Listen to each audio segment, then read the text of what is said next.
Good afternoon. Good afternoon, ladies and gentlemen, mothers, fathers, daughters, sons, brothers, and sisters. Welcome back to the third round of season 3 for the Virtual Motorsports season here at Sebring. Oh, what a circuit! The elevation change may well be also almost flat. The track certainly is not. This is such a historic, such a wonderful place, and really, really synonymous with endurance racing of old and also of the modern age. My name is Chris Buxton. I'll be your commentator throughout tonight's festivities. Ed Hunter will be joining us a little bit later on, so looking forward to that. What a season we've had thus far. Let's have a look at the championship's entry list. So these are the current names in our GT3 contingent. Some returning names, some new names due to the entire season, as well as some that have elevated up from the gold split of season 2. So we've been treated to some real brilliant racing thus far, and a real change in hardware as well. A number of drivers changing cars for this season. This is how the championship looks for the GT3. Thomas Lydon at the top of the tree at the moment, with winning last time out. So Remy Delorme second, Marine Bessier in third, Klinkmuller fourth, Heron fifth, Bent in sixth, Arbois in seventh, Hubin in eighth, Sebastian Vuch in ninth, and David Naskidashvili rounding out the top 10 presently. And so that was the race results from last time. So this is how the championship standings look, with Bessier holding on to a very narrow lead up top, very hot on his heels, is Thomas Lydon following the win last time out in Fuji. But two podiums from two second places, I should say, for Remy Delorme sees him in third. But David Naskidashvili didn't start the season well. They bought him out, but came home fourth last time to secure his fourth place. Wrong way around. He did well in Portimao, didn't do well in Fuji. So he is joined with Nils Klinkmuller in fourth position on 16, with Clement Arbois on 12, Schindler and Hent on 10, and Bent on 8, and Hubin on 4. Let's have a quick look at how our hypercars look. As we can see, qualifying has gotten underway. Wonderful paint. So my eyes are drawn to that really bright, pinky purple patch. Like someone stuck a really bright, bit of masking tape or gaffer tape on the side of that console for some reason. It's Remy Delorme we are riding on board with. 2 second places so far in the season for the Frenchman. So looking to continue continue his momentum in the way he has started, just 4 points off the top spot at the moment. So for those unfamiliar with the format, it is 10 minutes qualifying for the GT3 contingent. We then have a 5-minute changeover, and that's when we will have a look at our entry list and the championship standings in that 5-minute layover. It gives the GT3s the opportunity to finish their remaining time left without tripping over the hypercars, and the hypercars don't then get impeded don't accidentally impede the GT3s. And the same honour is given to them, so when the timer expires after the 10 minutes, they will obviously have the opportunity to finish their remaining lap without any GT3s trying to get out of the way.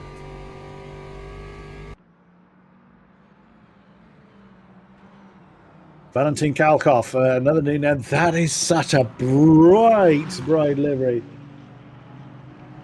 Only a few Ferraris Lamborghinis, right country, I suppose, in the field.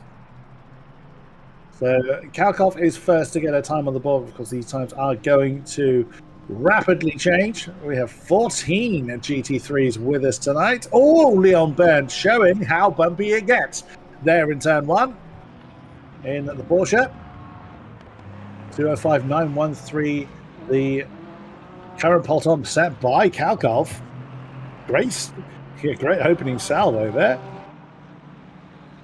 We'll see how well that holds on. You can see how close already the initial times are.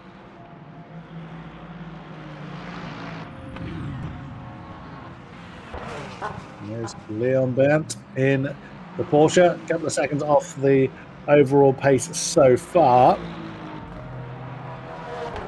But that said, we will see how he contends with the qualifying session as it unfolds.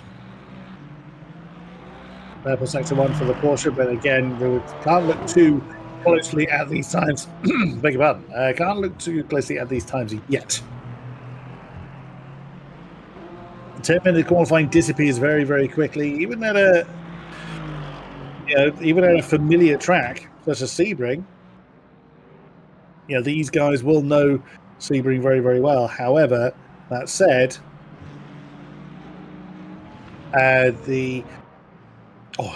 Kalkov nearly flies off the road there.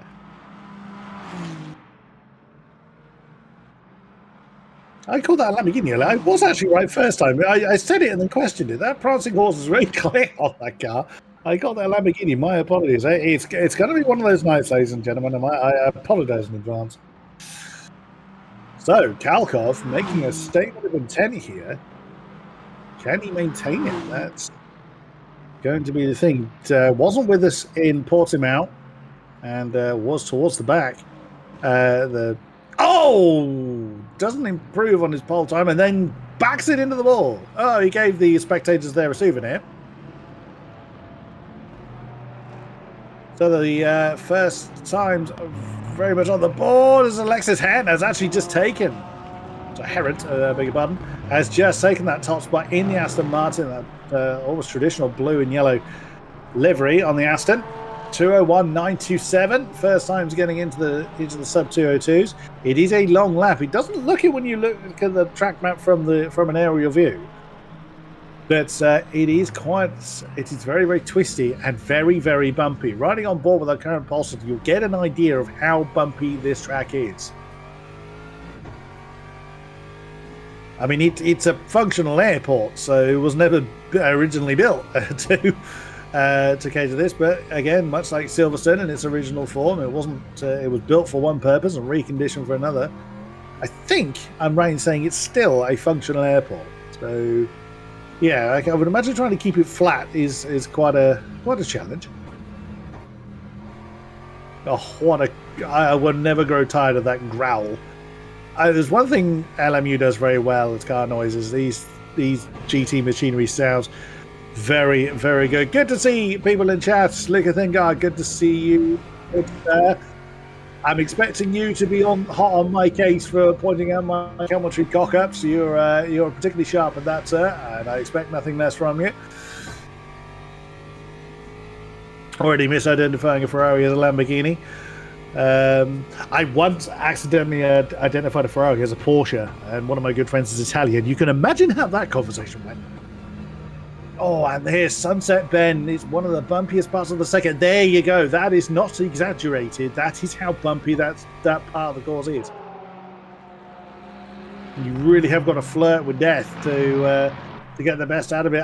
Thomas Leiden has jumped to the top of the tree. That was an improvement for Heron. Was second, became fourth really quickly.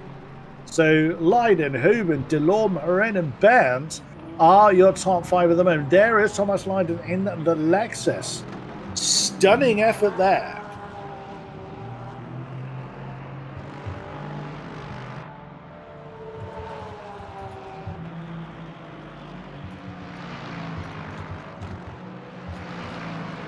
What a start then. And look at that. Again, so remember what I was saying, that this track is quite familiar in you can argue all of the tracks in LMU are familiar to some degree, and that is true to a point. That is true to a point. But yeah, there are always going to be those that are more familiar with one track than another, obviously. That said, on a 2-minute lap, to have everybody within a second is something that is really quite remarkable. But look at Patrick Schindler and Huben. and Nicholas Hubin. Both of them within a tenth of a second of a 2-minute lap. I'm not even going to bother with that to work out what that is in percentile terms. Alexis Harrod in the Aston, purple sector 1, green sector 2. He's still up as the Porsche gets out of the way. Very nicely done. This is fantastic. Again, with so many top quality drivers, I'm so looking forward to this. The 2 races we've had at Portimao and Fuji have been brilliant so far, and very much looking forward to seeing how today goes over the line. I'm very glad the timing tower works this time, because having that going completely bananas last time was a challenge, and that is a new pole time from Herent. Aston getting towards the top. He was actually chased home by Thomas Leiden, the person he's just dethroned. Patrick Schindler looking hot in the... I still hate that livery. I'm sorry, Patrick. And that's a new pole time as well by 92,000. Mir Bessier jumps up into third. So there's some improvements being found. So with that storming time from Patrick Schindler, has actually pushed Valentin Kalkov just outside of a second. Oh, that looked uncomfortable. The smiling faces on your door does not make up for the fact that that is a very, let's call it a busy livery. Okay, let's settle on that. But Patrick Schindler, stunning effort. Well done, sir. That is fabulous. And he's looking to push it even further. Wow. He's just 9 thousandths from breaking into the sub 201s. And he's on course to do it. The brake disc begging for mercy, going into the top part of the circuit. Riding on board with our current pole sitter there. I'm at least spared from the livery when we're riding on board with it. I'm sorry, Patrick. I won't keep digging at the livery. Well, I can't promise that. Who am I kidding? Brief yellow flag there.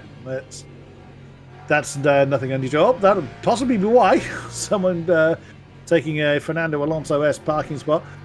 Ooh, purple sector 1 and down in sector 2. Screaming along the back straight. What can be done here? Still improvements to be found, I'm sure, across the board. But the checker flag has been out for a minute for the GT3, so everyone is allowed to finish the laps they're on, but not allowed to begin another. That was not an improvement for Patrick Schindler. There's Marin Bessier. He will not be allowed to complete the lap, and there you go. He is pulling over. So what a grid there. Schindler from Herent, from Bessier, from Hubin, from Leiden. Wow, Marin Bessier, our current championship leader, finds himself in third. Then it's Remy Delorme, and then it's Bent in seventh. Let's have a look at our hypercars then before we go through the grids. Good and proper. Again, a wonderful collection of names from, again, a number from last season, several newcomers. And Ferrari still the most popular choice, but we are seeing a sprinkling of other manufacturers in this. Not quite as diverse is in hypercars as it is in GT3s in that respect. That said, though, we've had some storming racing from both of our hypercar and GT3 contingents so far. Right. That's how the championship currently looks. Italian Dario Milo this is the results from the previous round. So it was Dario Milo who, with a brilliant fuel strategy and being bullied off the road early on, came home after 40 laps to take the win from German Michi Hoyer, who had a horrendous race at Portimao, but was leading for most of the race as well. Last time out, Fabio Grigoletto came home in third, Sven Gielhood fourth, Yoni Simoncic in fifth, Christian Bonani sixth. Bono House's debut in the season saw him come home in seventh position, Roland Toth in eighth, Isaac Gillison ninth, and Kobe Chan in the Aston in 10th place. Again, several new names to the series in that top 10. So the championship, very, very close between our top two, Dario Milo and Fabio Grigoletto, the two Italians, just 3 points apart. Then a bit of a gap to Sven Gilherd, the Dutchman, who is joined on points by another Italian, Christian Bonani, in the next Ferrari. So Sven Gilherd pedaling the Cadillac very, very well indeed. He finds himself, 6th and 4th in that order. Michi Hoyer, that's second place, bouncing him right up into 5th position. Did not really struggle last season, did Michi Hoyer, but hoping for better things and starting very, very well in the BMW. Francesco Adamu returns to us. He's in the Ferrari and he currently sits in 6th. With Daniele Farinelli joined with Yanni Simoncic on 10 points, with Jimmy Menard and Bono House on 6th, rounding out the top 10. Now, have our hypercars hit the field yet? Not yet. So in the top left, you'll see the timer is counting down, of course. As soon as that hits 10 minutes, then our hypercars will be allowed to leave the pit lane. They can come out of the garages. They're not allowed to leave the pit lane until 10 minutes is remaining. That then prevents the hypercars getting any time advantage over the GT3s. I would love to drive a Lamborghini SC63 or Glickenhaus here at Sebring at Mass. Are you quite mad, Virgil? Break your wrists. Be my guest. Unless you have arms like trees, that would be very, very ill-advised. Good to see you in chat, sir. Betts Racing, good to see you back. Lexus seems to be really fast on that track. And Fuji, yes, I would imagine so. And here come the hypercars, screaming their way past the camera. Also, a bit of a shout out to the lovely lady in control of the cameras. No, I'm not being disingenuous to Nick Domino. He's been given a night off. Ahmet joined us in charge of the cameras, who is also responsible for the wonderful, I absolutely love the track map animations that she puts together. So big, big shout out to you, my dear. Now, hopefully she hasn't taken too many tips from Nick Domino, and hopefully I won't have disappearing towers, but you never know. Oh, again, listen to the noise. Sven Gilherd in the Cadillac. Will he have a home advantage? He may not be American, but his car is. Oh, wonderful roaring noise. We will see then how that transpires.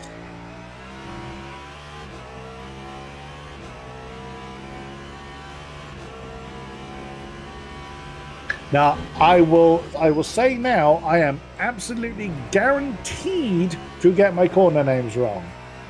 And the reason why I say that is here at Sebring, I do it every single time I've commentated here in Sebring. I have always got corner names wrong. I am not trying to be ignorant. I am just, when it comes to corner names here specifically, I seem to be pretty inept. You have been warned.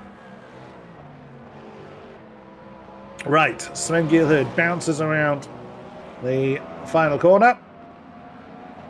Those first times coming onto the board, but Sven Gilherd is leading the way. Let's run through then a lap with the Dutchman through turn 1, bouncing over to the right-hand side. The turn 2, which is a non-existent really, slight right kink. Now it's turns 3, 4, and 5. Hug that inside line. It's that left-hander you really need to get it right. Gurney bend, hard on the gas, and all the way through this long sweeping right-hander. Then it's hairpin turn, down through. How many cars are going to be disappearing off into that runoff area? We will see. Then Fangio chicane. Sweeps over to the left for Cunningham corner. Again, down through the gears. Oh, the Cadillac a little bit uncomfortable there, just at the point of turning in. Collier curve, this left-hander. tiny right kink into tower turn. 90-degree right-hander. You just see how the bumps throw this car all over the place. Flying Fortress straight into Bishop Bend. Then down to Shendebian Bend. This right-hander. And then he's down to Le Mans Curve. Drivers sweep over the line as much as they dare to open up the line onto the Allman Straight and then into Sunset. And that is a lap of Sebring. And here is where the bumps seem to be most egregious. And there again, the tail just stepping out. You cannot... Well, you relax a little bit in Allman Straight, but that's about it. All right. Opening salvo from Sven Gillard, 144.792. Isaac Gillison is up to the top spot now, 44.594. Kobe Chan. Aston Martin in third, just a couple of tenths back. Very, very nicely done. There are Chan. We've got 16 hypercars. Fantastic. Yoni Simoncic up into fourth. That pushes Chan down. Christy Banani in sixth position. Dario Umilo seventh. Bono House in eighth. With Bassan in ninth. That is not a name I am immediately familiar with. I think that's a new entrant to the championship. It is. Welcome to you. Fabulous. Sparky Sebring, yes. Very, very true. Well, Roland Toth jumps up into 8th place as we are looking at that beautiful screaming Aston Martin of Kobe Chan. Good to see you, Amos. Amos Larito in chat. Come on, Tatum Restek. Yeah. Tatum eSports represented once more. Michi Hoyer not having a good start to Sebring. Oh, Kobe Chan into the pit lane. Okay. Aha, so Bassan is a... that's why I didn't recognize the name. Thank you very much for that, Relix. Silver Split champion and currently in gold. So he's a standing driver this time. Reserve driver. Marco De Bordo. Fabio Cucchiletto and Francesco Dami rounding out the field. Sven Gilhood as well. There was a bit of a chop and change at the top. Arda Erchan. Oh, flirting with the grass on the outside of turn one, as you have to do. But look at that. Again, we have 3 drivers. We did a 10th of a second at the top of the tree. Absolutely brilliant stuff.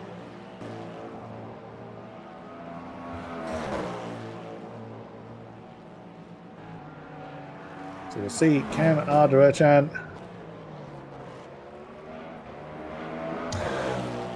Good to see Graham Carroll. My goodness, now you, sir, I do recognize you. Hark back to my initiation into F1 eSports. I commentated on you when you were a rising star, good sir. Good to see you. Live timing is always a bit. It's something that is in development, shall we say, in LMU. I'm not sure if there are external links for it. If there are, I don't have any.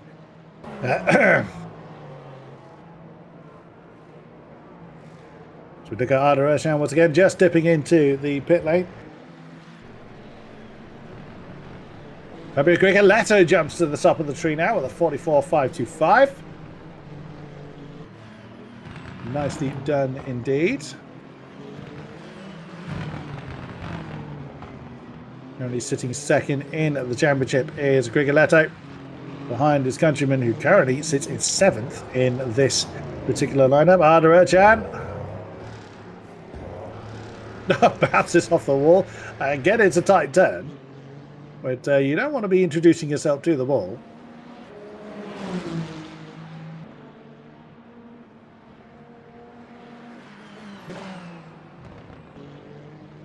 What I didn't have the honour of commentating on you, Graham.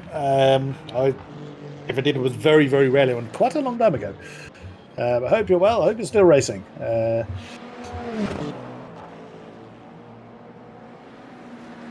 Isaac Gillison giving his tyres an absolute workout. sits in third position, just 69 thousandths off that top spot at the moment. And again, it looks bad from the outside, the bumps that they go through in Sunset Bend.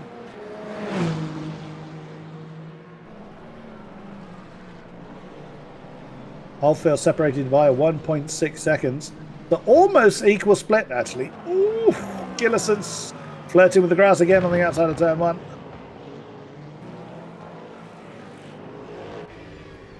Richie Hoyer is the one with the biggest gains to make. Following his heroics at Fuji, he's certainly capable of it. Running on board then with Isaac Gillison. Another Dutchman in the Ferrari. So through hairpin, through Fangio, bouncing his way up towards Cunningham Corner now. Was ninth, scoring his first points of the season in Fuji. And Nicholas Domino in chat. Hello to you, kind sir. FC cars on track again? Yes, absolutely. I'm quite happy with that as well.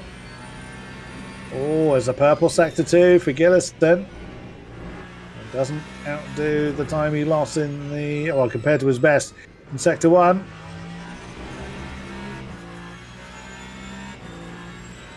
I'm not sure who gave you the 9 off, Nick, but we need to be having words with him. You don't have the opportunity to give me grief now. Well, you can always give me grief, but you can't turn the tower off. You'll have to bribe other members of staff to do that for you.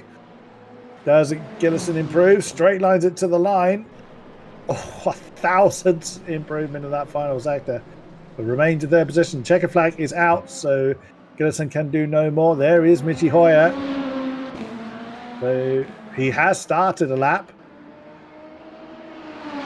We will follow the German to see what he is capable of doing. We're going into hairpin turn now. Ooh. Again, the slide looks a little bit more exaggerated from the outside. 3/10 down, but a personal best in sector 1. I think it's fair to say that he's got the most to find. Oh!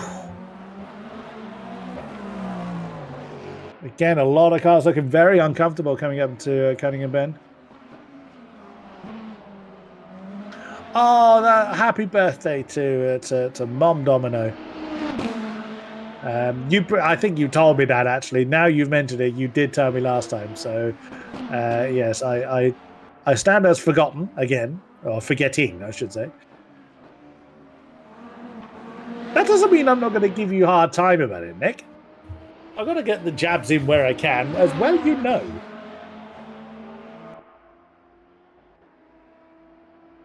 Richie Hoyer. Down 2. Very true, Luca. Very, very true indeed. What can Richie Hoyer do? Bounces away through sunset. He's certainly on for an improvement.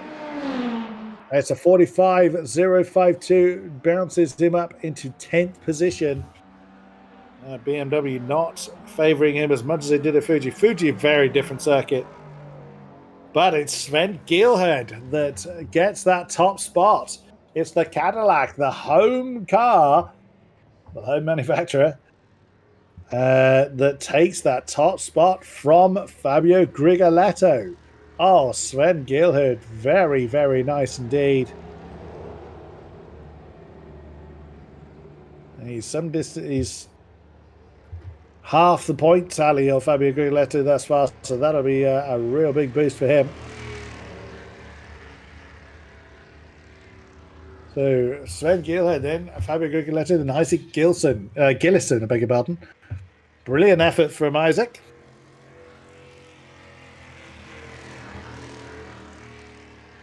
To be in the top 3.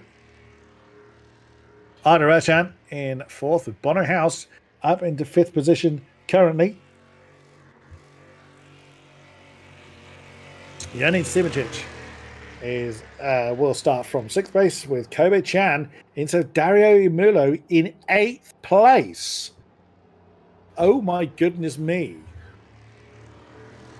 Not what we expected to see from our championship leader.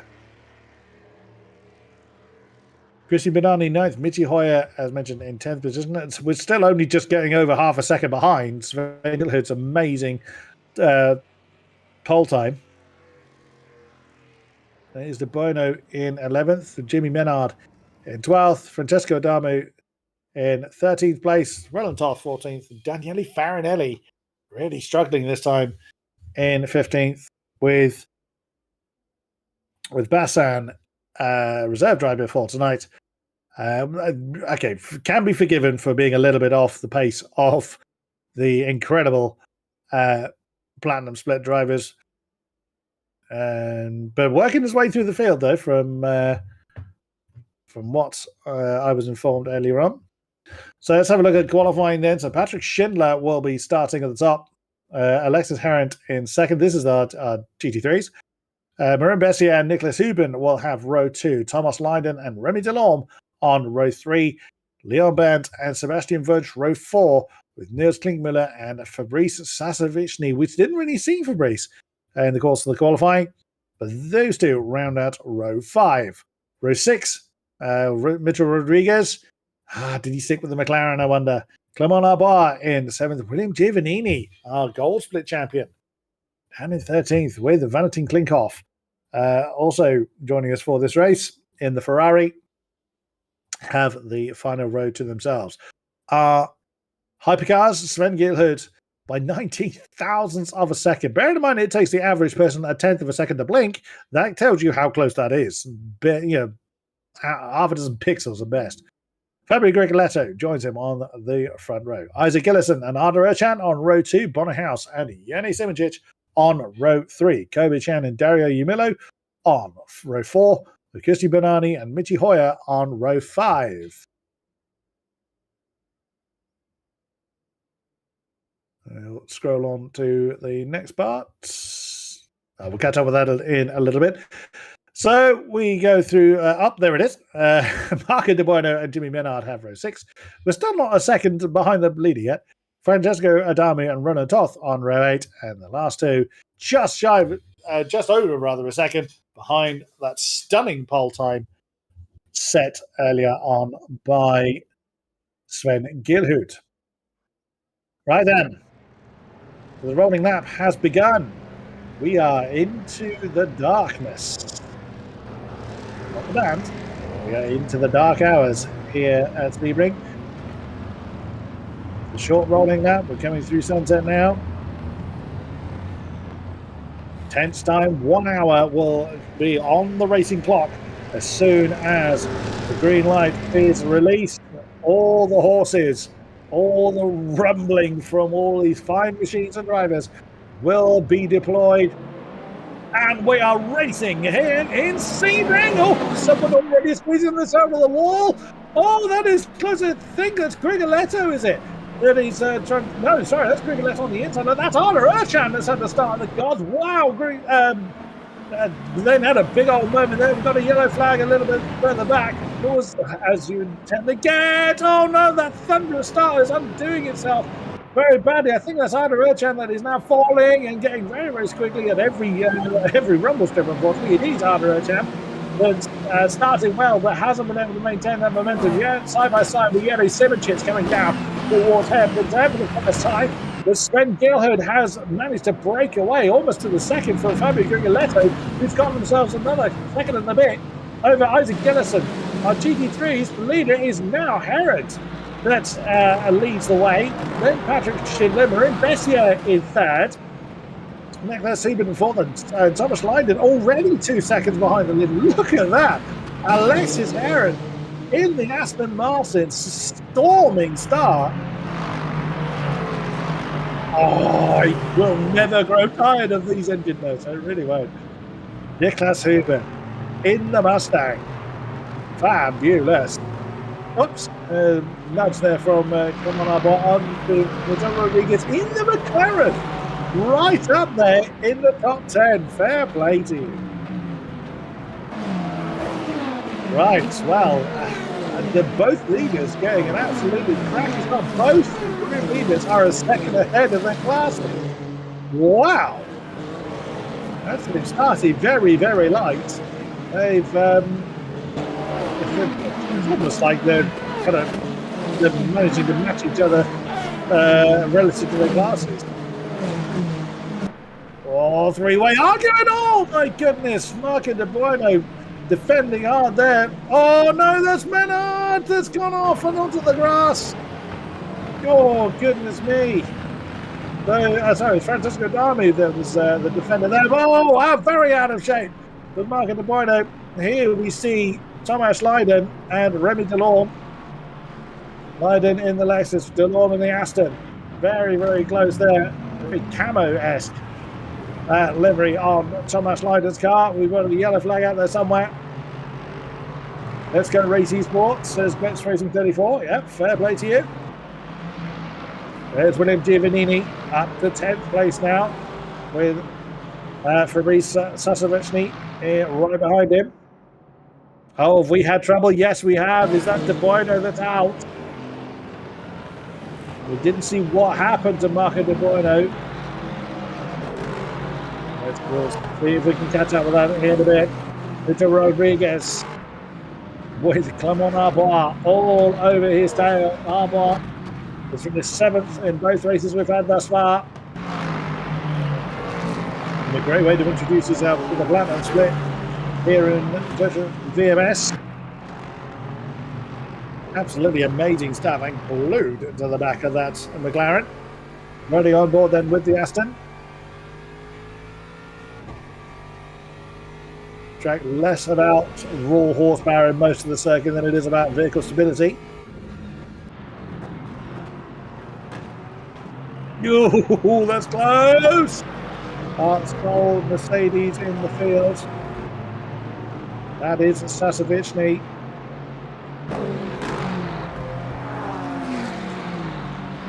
With Valentin Kalkov literally right up his tail. Both wearing the same colour shirt. Ladies being hustled by Ferrari.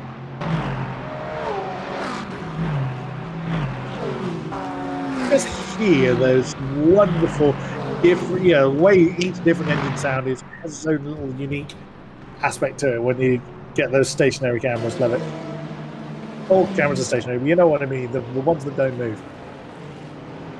Alain Marin, yes, Marin Bassier doing it particularly well. That's how, so yes, it was Marco De Bueno that had retired. Not certain as to what happened for the Italian, but his season has not gone well whatsoever. Didn't finish in Portimao, was outside of the top 10 in Fuji, and another early DNF for Marco. Kobe Chan and Christy Bonanni in this particular shot, just quickly screaming Aston Martin, keeping the growling Bilbao. The rest of them pretty much growl versus a BMW that is right behind him.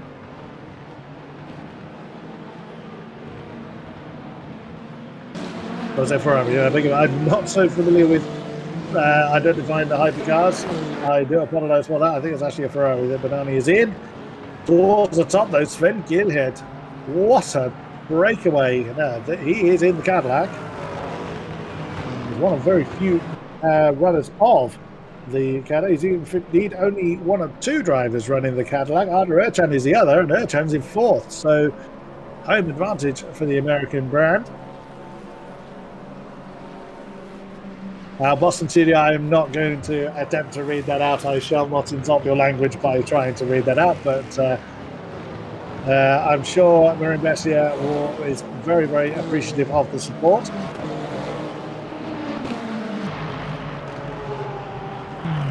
And there is Marin Bassier in 3rd position with Niklas Huben close behind him. And Patrick Schindler not far ahead of him either.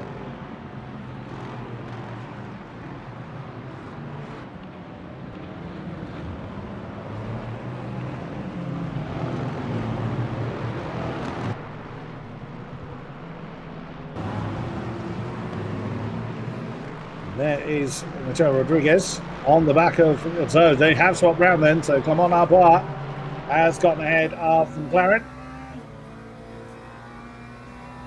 Already on board with the, pretty sure that's the sole McLaren we have in the field this season, as it was last season. No! Too deep into hairpin. That was very nearly 2 becomes 1. That puts Valentin Kalkov up into the top 10. Oh no, door running with the recovering McLaren. That's Kalkov in the Ferrari, pushes through. Oh, side by side right behind them as well. Who's that that's going at it? Can't quite tell. That is Sasavishny and Sebastian Wunsch. Mercedes losing out on that occasion.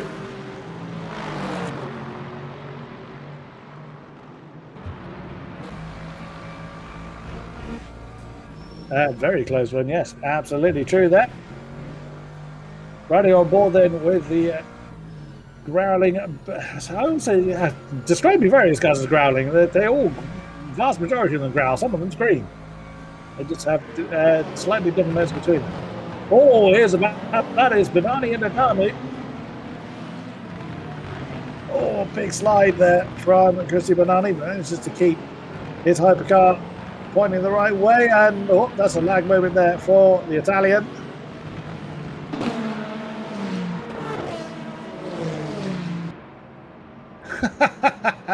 Jack McConnell.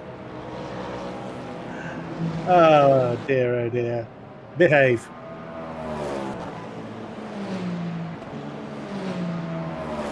The top part of the hypercars are spread out a little bit.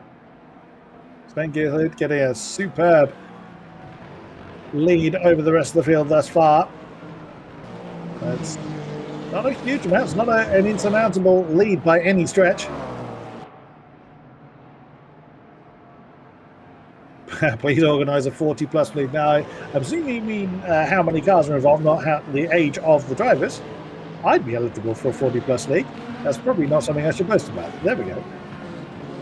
But I'm very much used to be the old boy of sim racing. Have been for many years. We're on top with Jimmy Menard. That is an argument for 13th position. And that is Daniele Farinelli right ahead of them as well.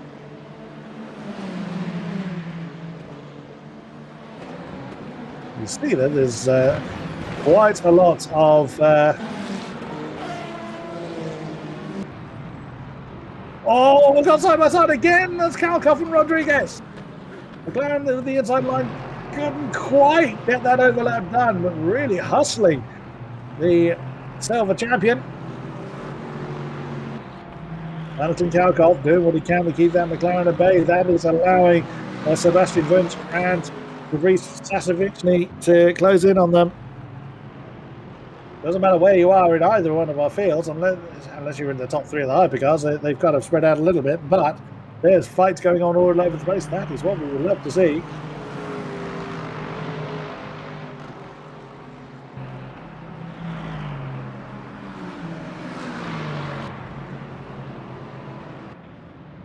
We're trying to close in somewhat on William Giovannini. Towards the sharper end of the GT3s, Alexis Heron has just disappeared. Patrick Schindler is just ahead of this particular pack here. There's Leiden just going out of shot. Then William Bessier.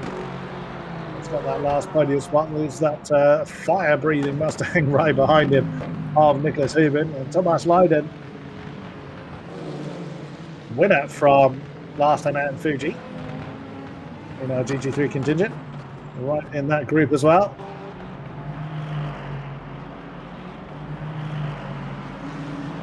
So many, several great battles going on. Oh, is that a look again from Wunsch this time?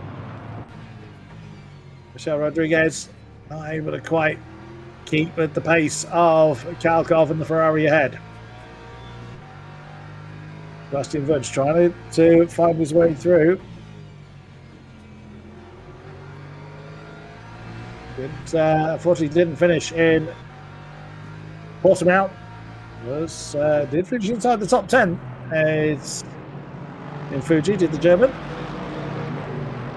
This group is still very, very hotly contested. Huben leads this particular train. No, it doesn't. Bessier leads this particular train, excuse me, the Frenchman. Our GT3 championship leader. Spectacular win in Portimao. Came home third in Fuji with Niklas Huben right on his tail. He wasn't with us in Portimao, actually, it was the Mustang. Came home 8th last time out in Fuji. They have managed to give themselves a little, Niklas has managed to give himself a little bit of breathing space from Thomas Leiden. The camo Lexus falling slightly off the back of the Mustang. Thomas Leiden can't, it was no one really in this particular group can relax. Oh, here we go. See what you mean now, James. Here comes the fun as our hypercar leaders now coming up to our GT3s for the first time in anger as we ride on board with Michi Hoyer on the back of Bonnerhaus, the German on the case of the Dutchman. Well.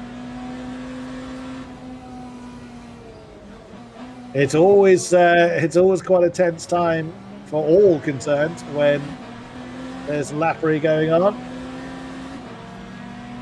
Oh, you see, Michi Hoyer is just itching to get past Bonnerhaus at this stage.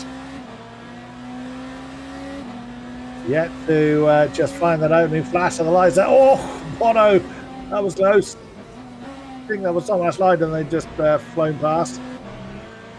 No, it was the second one of the Lexuses. I think Chan, I think. No,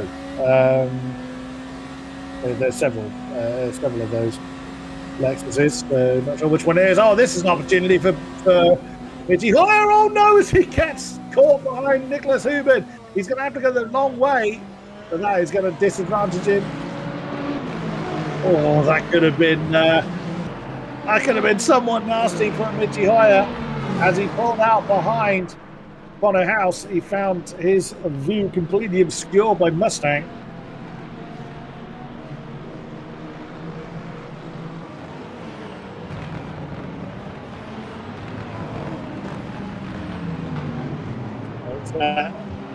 No harm, no foul on this occasion.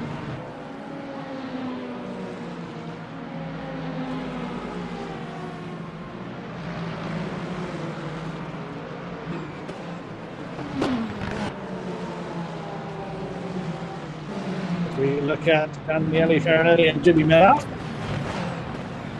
working their way through the same group.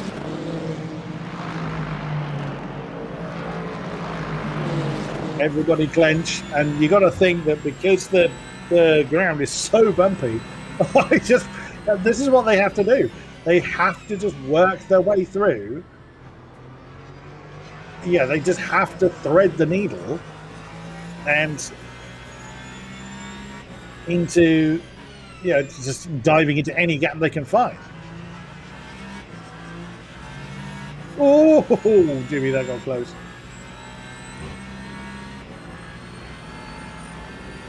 That's how the current positions look. So Gilhead now 3 seconds to the good from Rodrigo Giletto. Well, fairly similar usages across the board. Kobe Chan's got a little bit more in the tank. So the percentage is a combination of fuel and virtual energy.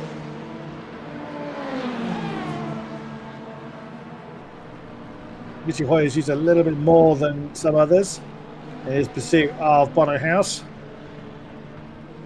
Oh, Kobe Chan. Really stringing that one out. There's Leiden and Remy Delorme.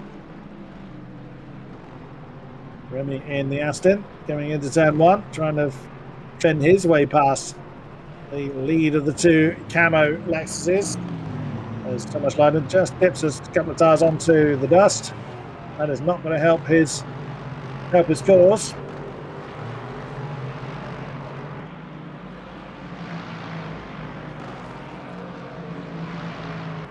Around the any bend they come as we look at Sven Gilhead, who has lost a bit of lead, but that is understandable in the traffic.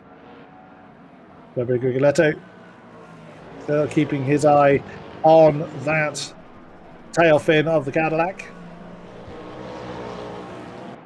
If Fabio comes through in second, then he'll have finished on every step of the podium so far this season.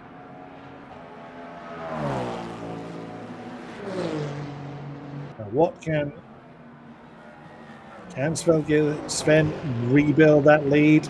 Or will he even look to rebuild the lead? You know, he could just continue along his merry way and do what he has been doing to rebuild that lead. See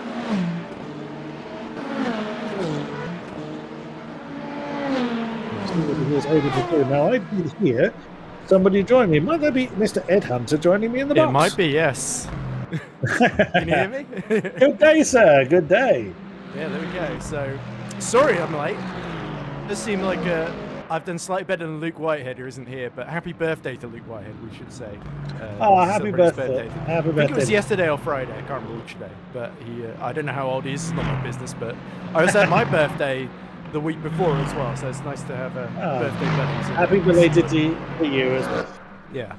I tell you, I'm 30 years old, so yeah, I'm feeling it. But anyway, that's nothing to do with the race. You do not want to be having that conversation with me, young man. I can tell you that much right now. It's already happening with the Cub Scouts, I hope. So. Anyway, speaking of lead, Alexis Hearn leading in GT3, as he has pretty much all race from Schindler by 2 seconds. So great job there. And we've got our championship leader Bessier in third, holding off the Mustang of Huben, having a much better race. Whereas 20 minutes in, pole sitter in hypercar, Gilhead. Remember, Gilhead losing that podium late on due to the contact with GT3s and Fuji is now leading this one. So this is a very much a click circuit appropriately enough, isn't it? Given that it's American. Indeed, yes. And Grigoletto second in the points, second in the race, but Imulo down in 8th. So Dario's hoping for another fuel strategy gamble to save him here as he's stuck behind Michi Hoyer.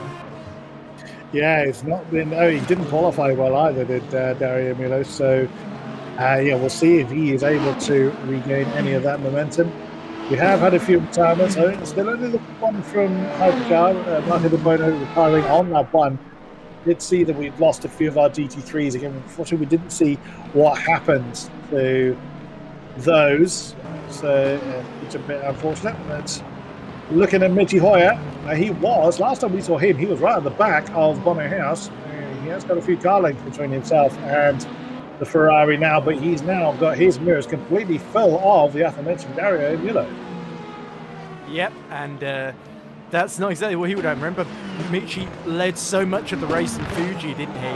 He's not qualified quite as well here, and that's left him in the pack. And look behind Imula, we've got Kobe Chan in the Visceral Valkyrie, starting to get into the rearview mirror here as well. So our championship leader, he can't get past, and he's been caught from behind as well from the unexpectedly quick Valkyrie. So the nighttime, it roars on in Sebring, and it certainly feels like it's been a kinder night to Grigoletto than Imulo so far.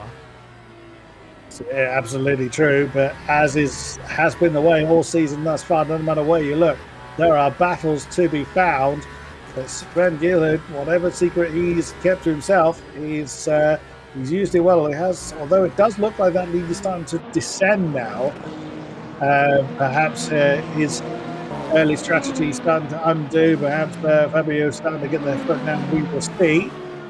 As we continue to look at Michi Hoyer fending off the advances of Dario Yamilo, with another one of the hypercars behind. I was trying to see, I couldn't quite see who is chasing them, but the bumps here are absolutely catastrophic. Yeah, because it is, of course, a little bit like Silverstone used to be an old World War II airfield, but the main straight is basically the runway that they used to use going into turn 1. So it has had its fair bit of wear and tear, especially coming out of sunset. You especially notice the undulation quite vividly, and that can affect your exit sometimes. If you hit the bump at the wrong moment, just as you're accelerating over the curb, and you can get unsettled by it. Sometimes it even just makes you react a little bit, and that can give the car behind a distinct advantage. And as we look at our GT3 Championship leader, Marin Bessier, on the podium, won the first race, broke his duck at the Portimao circuit, then finished third at Fuji despite not qualifying well, and now he's fighting for another third position. But Ruben, our man who finished third overall in hypercars, has switched to GT3. Some might see it as a demotion, but I think it's just a changing of the lanes for Nicolas Ruben, isn't it? And he's the only one that's gone for the Mustang as well. So Ruben, he can't be accused of playing it safe and just doing what everyone else is doing. He absolutely has gone contra. And crucially for Bessier, his two big title rivals in Delorme and Leiden are 5th and 6th behind Ruben as well, fighting each other. So that very much plays into his hands. We can see on the tower there's our three named GT3 losses. Valentin Kalkov, who was joining us for this race, Sebastian Wunsch, and also Quinn Müller, no longer circulating. So some major incident perhaps involving all three of them. We don't know, unfortunately, but 11 GT3s still are lighting up the scenery here in Sebring. Nicolas Ruben is very much lighting up the mirrors of Marin Bessier. Aston taking a little bit too much off-track excursion there. It's certainly looking from the outside. That Mustang has been absolutely nailed to the tyre tracks of the Aston for quite a few laps now. And Marin Bessier, we saw he took that very, very defensive posture along that back straight on the last lap. He's feeling that pressure. That's allowing Patrick Shinley, you've just seen him go out of shot, to start to reel in the Aston Martin of Herent, which he is slowly doing. Now he's free of challenge from Marin Bessier. I have to say, big praise to Alexis Hernt, because remember he had that spin out of third position in the closing stages at Fuji when he was at the head of the Luke Whitehead train, essentially. And it'd be so easy to let that disappointment still affect him 2 weeks later, but he's bang on it. He's got that pole position, and he's absolutely made use of it to full effect here, as we now see Ruben again doesn't get the greatest run onto the Ullman Straight then as they go towards sunset once again, as we're nearing half distance now. And you sense here Ruben just biding his time, being patient. He knows the Mustang isn't quite the good all-rounder car compared to the Aston, but it's got pretty decent top speed. The acceleration isn't quite there, but the top speed isn't far away. So he's not getting the corner exits, but he's catching up by the time they get to the end of some of these straights. And he's handling pretty well over the curbs too, for good measure. So the Nitro SimCube driver continues. Oh, as the Mustang just does a little bit of grass cutting as well. You can tell Ruben is absolutely hustling that thing to try and put Bessier under pressure here. But the Frenchman's not cracked so far, as we cut back to Hoyer being closed in again by Emulo and Chan in the fight for 7th place. BMW from Ferrari from Aston, so very diverse mission. Oh, big snap there, it looked like, from Emulo coming through turn one. I mean, these cars these drivers must be fighting their cars absolutely everywhere. Because there's just so many bumps. It's just not smooth. It's unrelenting. Even the straights aren't flat. They're very, very bumpy. So, yeah, they've just got to be on the game all the time. They catch one bump slightly wrong or slightly differently, as they have done every other lap, and they could be on the wall. So these drivers have got to stay on it the whole race. Indeed they do. And the nighttime conditions at Sebring, it always feels a bit of a interesting one, because there's always that they talk about it at Le Mans, the sort of midnight hour where suddenly it gets really dark, you put the headlights on and everybody suddenly starts setting really quick lap times. You see, oh, is that the McLaren of getting in the way there? That's not Rodriguez, is it? Just it is, yes. Indeed, Michelle Rodriguez. Oh, just holding up Kobe Chan in the Visceral Valkyrie, and the Aston Martin will have to wait a few more corners to get through. Oh, no. Oh, and he tags Rodriguez round, and the McLaren is sideways as Kobe Chan was going for the pits there. So he pits a half distance there, or is that just oh dear, I've messed up someone else's race, I may as well pit to try and take advantage of this somehow. Oh, that was that felt like a nudge. I may as well get, I'll come in and deal with any damage. It didn't look like a very big hit, but yeah, that was very unfortunate.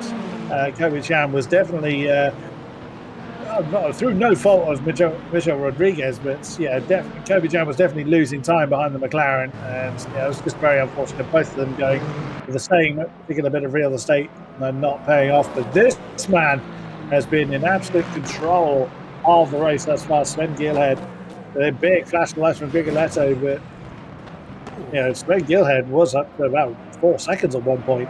Obviously, traffic is still affecting. Oh, big snap there from Grigoletto, straight on it. The Italian not letting go of his car whatsoever. Isaac Gillison's having a storming run. He's been up in third all race long and has held that position brilliantly well. Arderochan not far behind either. Yeah, we're seeing a real variety. If you were basing the expectation on previous rounds, which obviously is understandable, you wouldn't necessarily put Isaac Gillison where he is. He was out of the points in Portimao, he was ninth in Fuji, and now he's finding himself on merit as well, I will add, in third. Yeah, the results don't tell the full story for Isaac, because not only is he Ferrari eSports the leading driver in this championship, but also Portimao, he had actually worked his way into sort of fourth or third position, didn't he, when he'd had a big spin at the first corner that dropped him basically out of contention, out of the points. And then in Fuji, he pitted at the wrong time. He was right with Bono House, looking to score in the sort of top 6, top 7. And he pitted at half distance, so he sort of did the halfway house strategy that really hurt him in the end. We'll have to see if Kobe Chan can make it work for him. But I suspect it might be a bit hard going in that Valkyrie. As we also got a comment in the chat saying, can't hear you, the Valkyrie is too loud. Betts Racing 34 says, hard to get traction for the Mustang, and Hoyer slide incredibly. So I think Michi Hoyer must be having some fun out there in the BMW, or not having fun, as may be the case, given that you ideally don't want to be sliding too much around Sebring. It's not the fastest way to get the BMW hypercar around it. Well, the Aston Martin is a screaming noise no matter what's going on. I'm surprised we can hear ourselves think. Beyond anything else, beyond the audience can hear.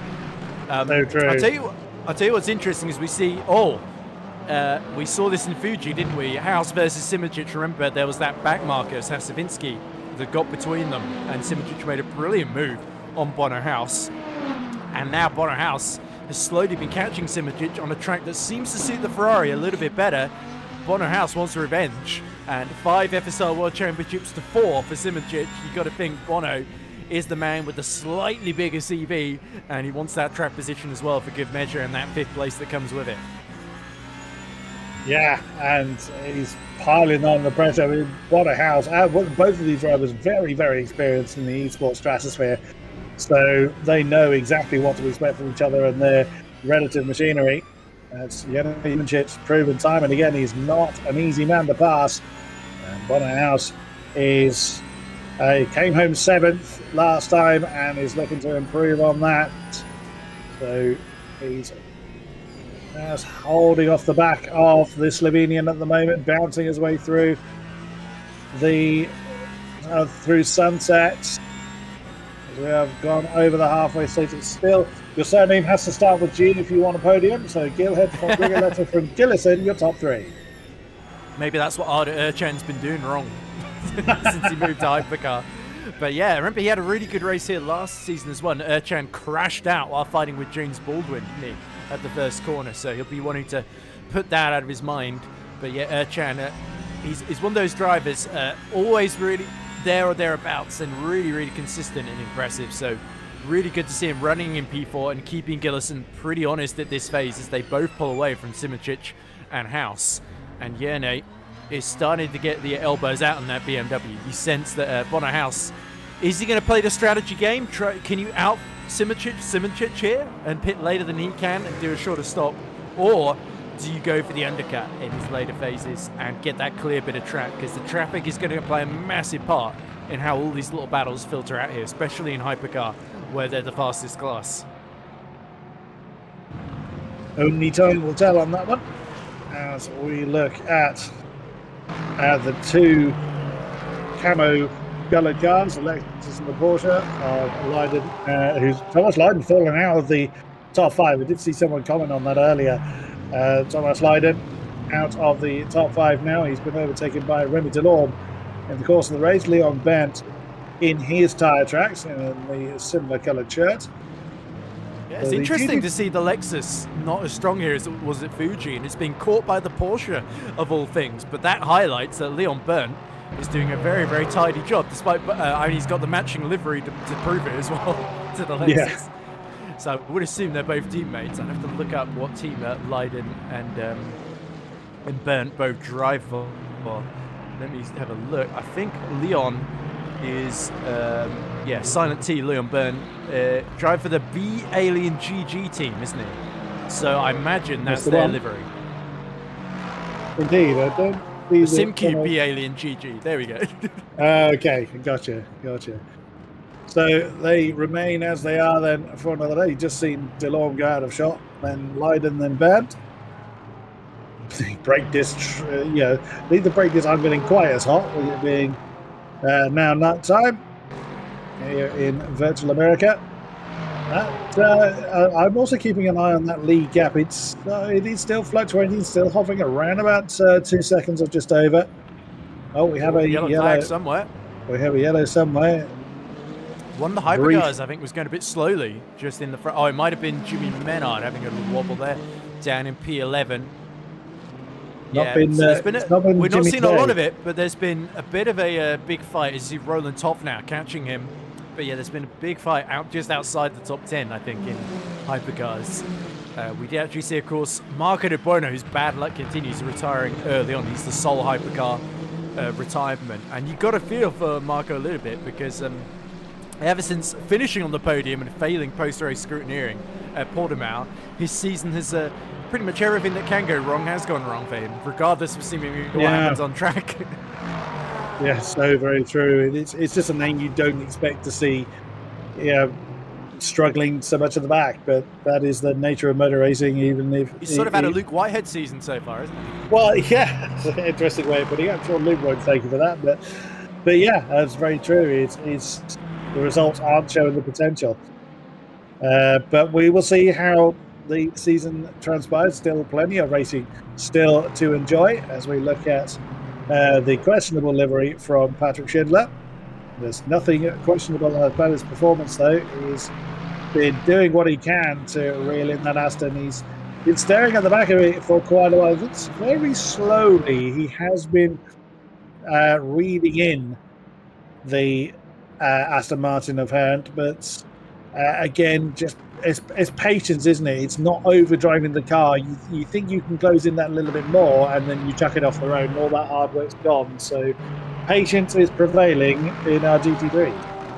Yeah, interesting. We've got Hernt in the Aston, Schindler in the Lexus, Bessier in another Aston, and then Huben in the Mustang. So our top 4 still pretty close together. Delorme isn't too far away as well in his the Go Team Aston.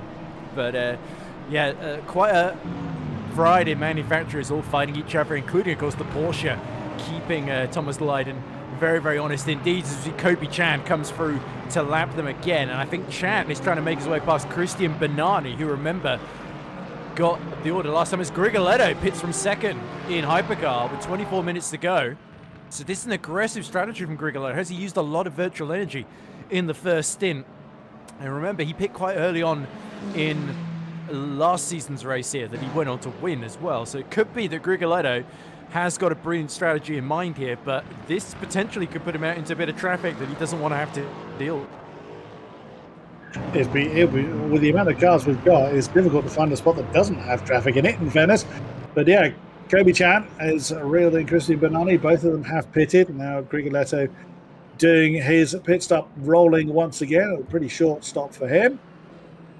Away goes the second place hypercar, second place championship wise hypercar. Gives his car a bit of a wiggle, throws it into sunset, and then gets himself back underway. And he has managed to find a empty bit of track, so that has worked out very, very well for the Italian. Yeah, Tatum Esports once again proving that they're absolutely on it in terms of looking for the gaps to pit into. Grigolotto now will hope to get a big undercut here, but is that going to be undone by the overcut?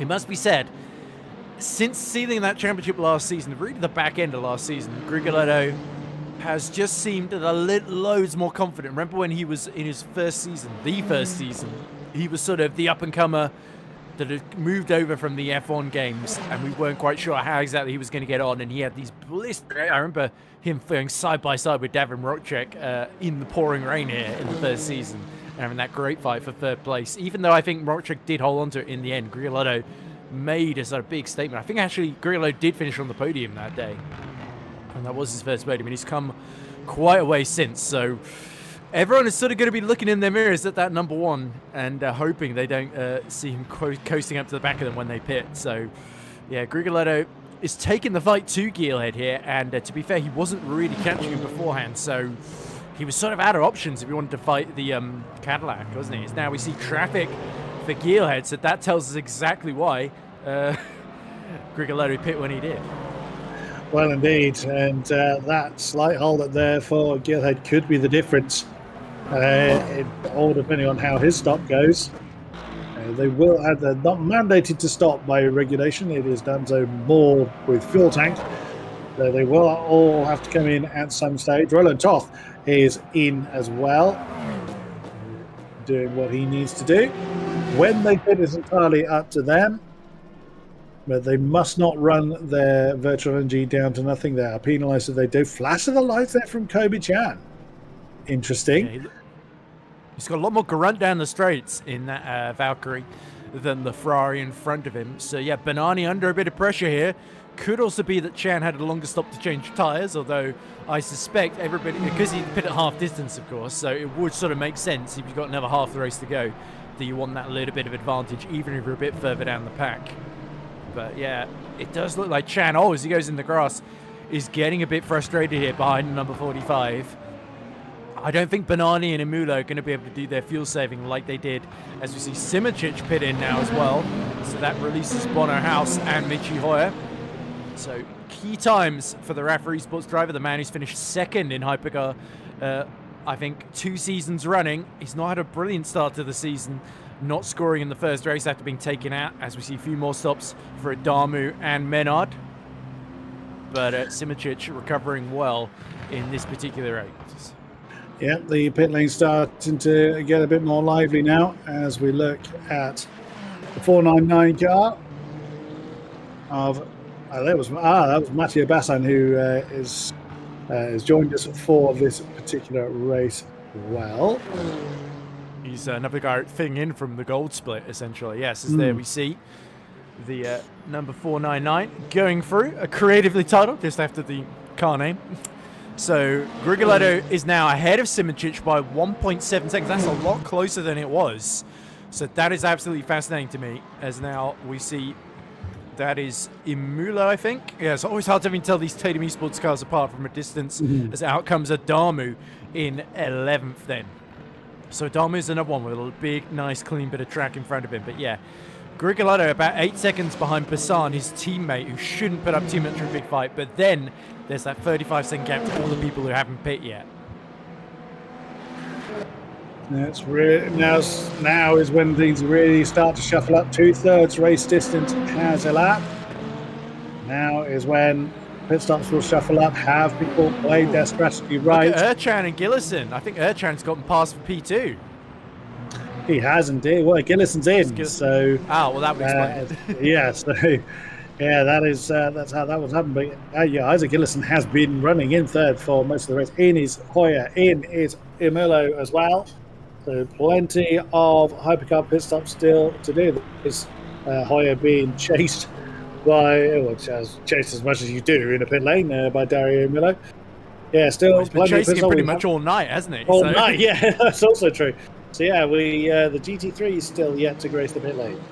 I think we saw a couple in there. We did actually see Burnt in the Porsche making a stop. So we did actually see a driver pit very, very early, and they got up from, I think, 5th into 2nd.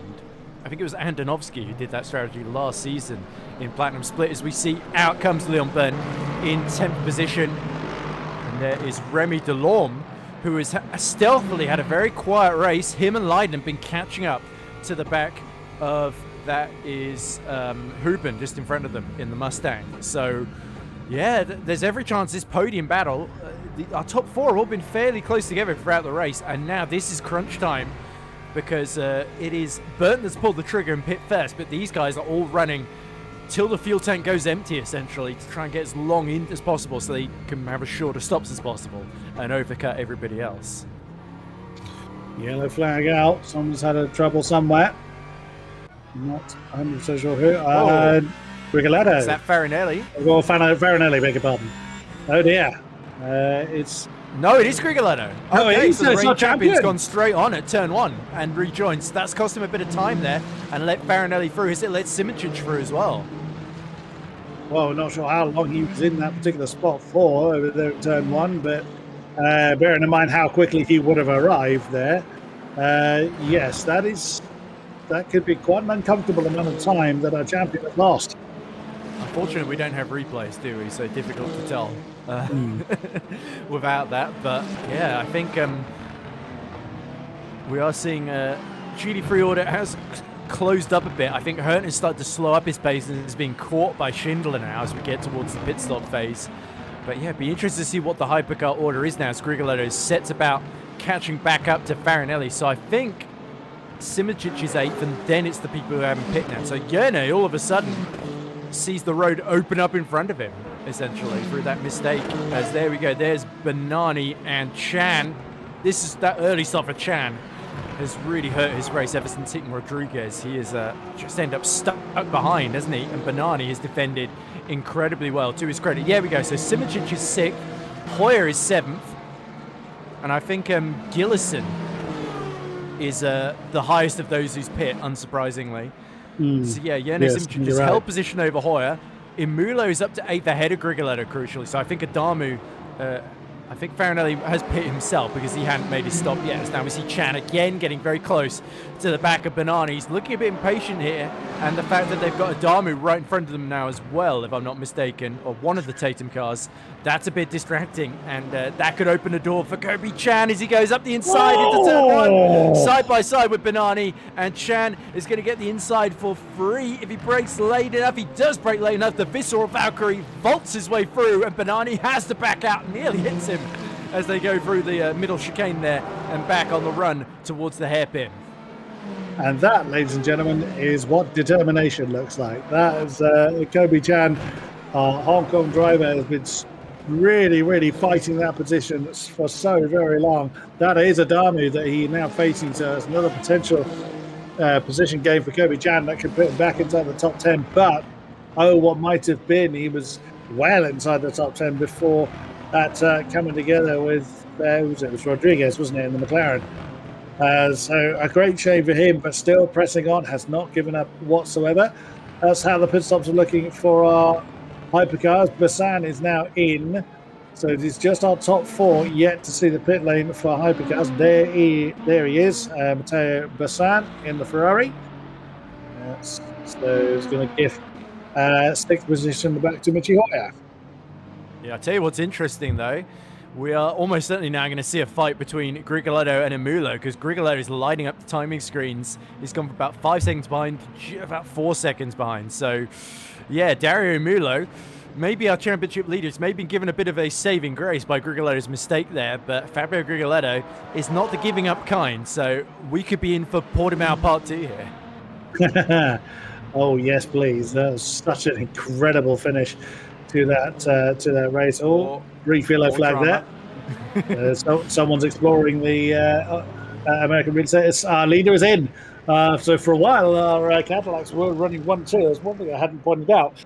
The home brand in their home race, they're both in. So the Cadillacs coming in unison. We got a message from James Huff who says Grigoletto wheel issue. He couldn't upshift. So that was why he was slowing into turn 1 there. That's so unlucky for Fabio Grigoletto, but that will make him, I think, even more determined to at least beat Dario Imulo in that same car again, as we see Bono House is carrying on then. So he is stretching the fuel tank in that Ferrari But Geelhead and Urchan will be fascinating to see where they come out. Geelhead should come out ahead of Gillison. Urchan will be the interesting one. Will Simijic jump in? Time will tell. As rolling again goes Sebring Gilhood and after Urchan, also after a decent stop. This has worked out well for Urchan. It has worked out very well for Arda Urchan. Can he get out ahead of Gillison? It looks like he can, because Gillison, he's still in that mixture. There he is. So, yeah, that's knocked Isaac Gillison out of the podium spots for the time being, at least. Oh, more yellow flags out there. So there's certainly been some drama. Oh, I think there was that Chan dropping behind Jimmy Menard there as Christian Banani is right behind him again.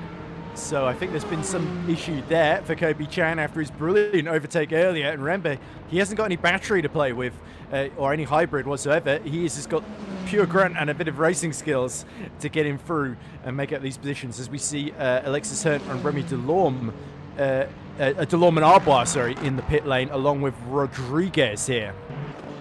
And, yes, now the GT3s are given their pit crew something to do, but Patrick Schindler now leads our GT3 contingent. As we just said, Alexis Heron is done his stop now in the blue and yellow Aston. Heron should be comfortably in the lead, depending on how long Schindler can stretch this in the Lexus. Yeah, that's the thing, isn't it? It's how long he goes on fours.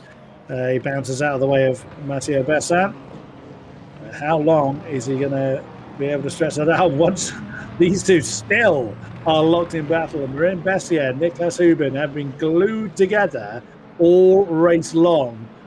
But you think one of them's got a blink, but they just haven't. They've done a brilliant job, the pair of them, of maintaining that intense battle. Oh, so very close as someone nearly clouds. That's Grigoletto chasing down Imula and finding these two in the way. So battle very much joined.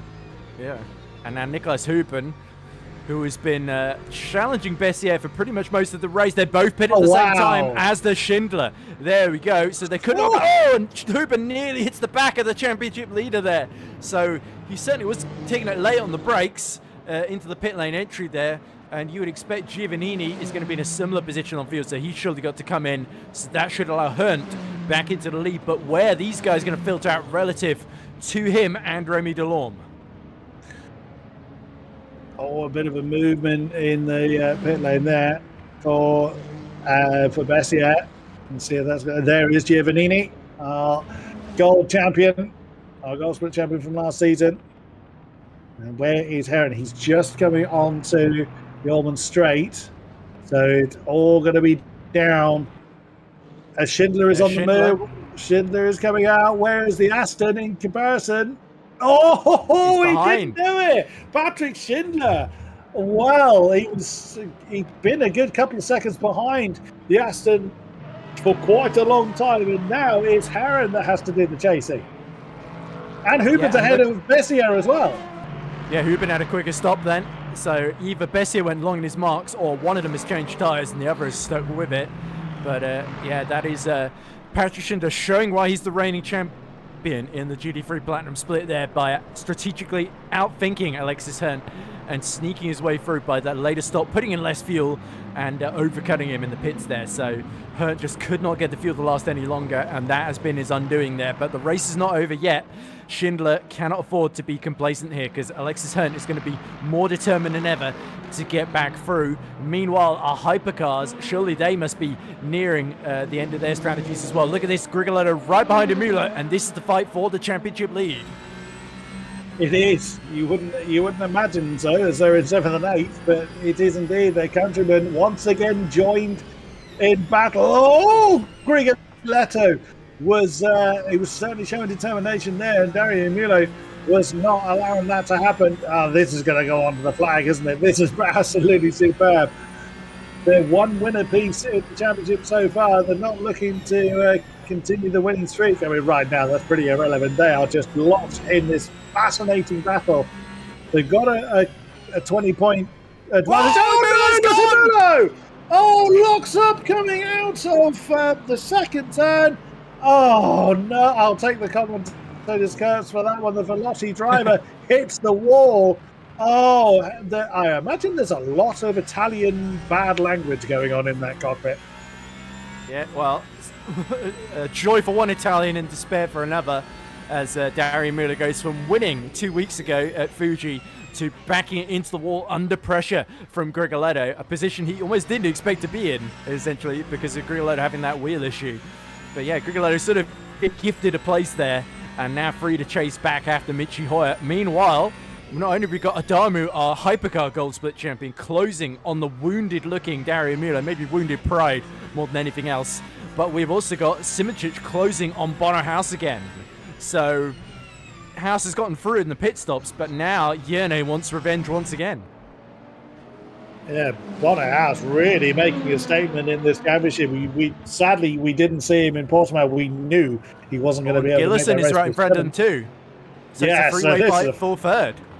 For the last podium spot, yes, Isaac Gillison up into the podium spot once again, but I don't think he's going to have it easy. That is going to be a fabulous battle. Here's Delorme and Leiden for the last spot in the top 5.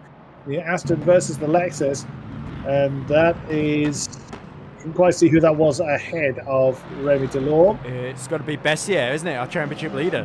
Because he's now behind Hubert. Yes, it is. Yes, because of course the Mustang got ahead of the Aston earlier on. So it is almost a three-way fight for fourth, but that is not what Remy Delorme is interested in. Leiden having a look on the inside line, coming up the tower. Can't get it done just yet.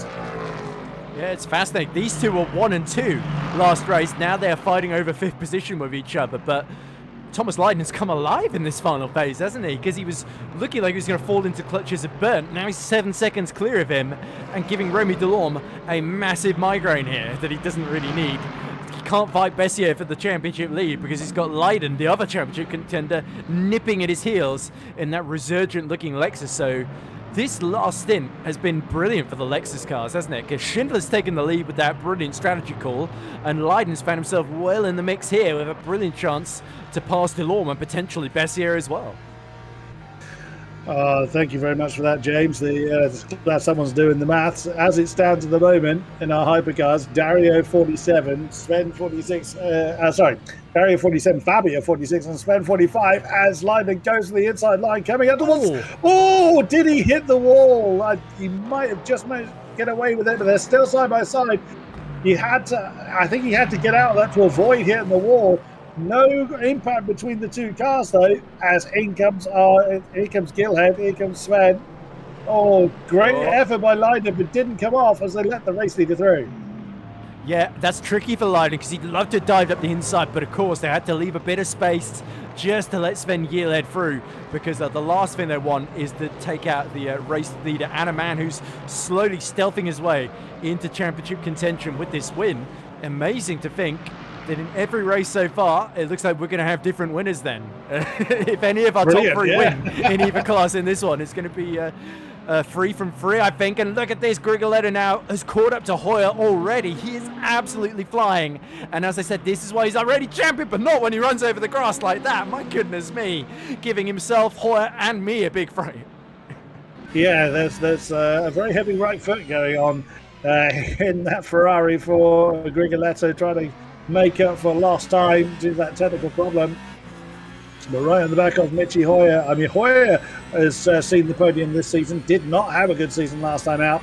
But didn't start this one particularly well at 10th at Portimao, but fought back in the BMW to second last time around. Fabio 1.5 seconds quicker than on the last lap. So, yeah, Grigoletto, like you say, he's absolutely flying.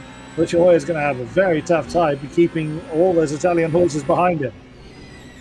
Yeah, yellow flags somewhere out on track ahead of them, I think. As we see, move. Huis takes the final spot on the podium from Isaac Gillison. And Simičić is through as well. It's all falling apart for Gillison as there we go.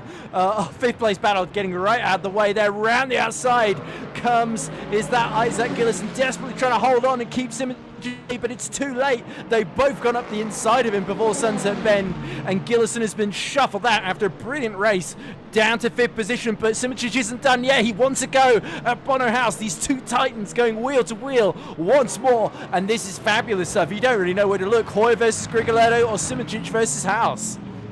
This is absolutely superb.